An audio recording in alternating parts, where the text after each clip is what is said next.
are on sale now. Now, today there have been warnings of snow and ice, but only recently it felt a bit like spring had come. I am so confused wardrobe-wise. Well, the big coat came out at the beginning of winter, then the big coat went back in. Vacuum-packed, back in. And then it come out again. Back out. But it's had a serious effect on our British wildlife, hasn't it? It's also left the nation's hedgehogs in a bit of a tricky situation. Here is Gillian Burke. Hedgehogs. They're one of our favourite wild mammals. But their numbers are in decline. And now they're facing a new challenge. This is Poppy. She was brought to this rescue centre a couple of weeks ago. She should be hibernating at this time of year, but she's woken up early, and she's not the only one. There's been a huge influx of hedgehogs to rescue centres in recent weeks. Judy Thompson runs Prickles in a Pickle, a hedgehog sanctuary, from her home in Dartmouth. Wow, it is busy in here, very tight. You're making the most of your conservatory. Yes. How many hedgehogs do you have here? Well, unusually for this month, we've got 120 in. And this February and January, we've actually had an awful lot more. We've had 18 in the last 2 weeks. The milder winters in recent years are affecting the hedgehog's normal hibernation patterns. So what are we seeing at this time of year that you wouldn't expect? We're seeing them awake. I'd expect them to be starting to rouse, but not coming out of their sleep. Usually another couple of weeks, another month. Judy's not alone. Many other centres across the UK are also reporting large numbers of hedgehogs that have emerged early. Awakening from hibernation, hedgehogs need to replenish their energy after weeks of surviving off their fat stores.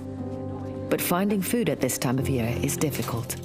None of their food sources are out there, so they can't find it. This is why we advocate feeding all year round. In their weakened state, the hedgehogs are more vulnerable to infection. So who do we have here? So this one's Reginald. He's another chap that came out of hibernation early.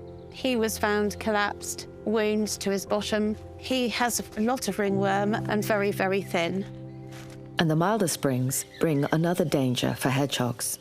People are tidying their gardens earlier, and they're coming out with their strimmers earlier because it's warm and it's dry.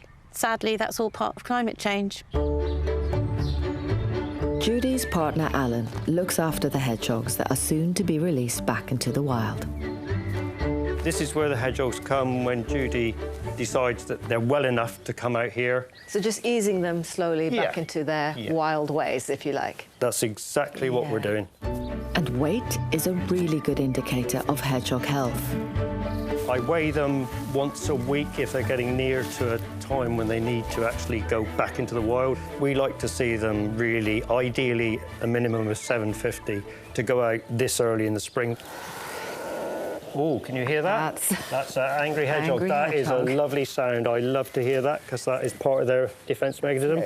Oh, so Gillian, look at that. That is such good news. 794 grams. That hedgehog is ready to go. The hedgehogs being cared for here are the lucky ones. Hedgehogs face many challenges, and this latest trend of early emergence is extremely worrying. For now, at least, the work of rescue centres like this one is giving them the best possible chance of survival. Now, that was lovely, wasn't it? Wonderful work there that Judy and Alan are doing to help. And we've been in touch with Judy, haven't we, this morning? They're so cute. Happy to say that Reginald, Elton to his friends, is doing much better. And they're hoping to release Sophie when the cold snap is over, which at the minute can be May at this rate. But anyway. Reggie, get better. Anyway, Philip, thank you so much. Can I just say, during that film,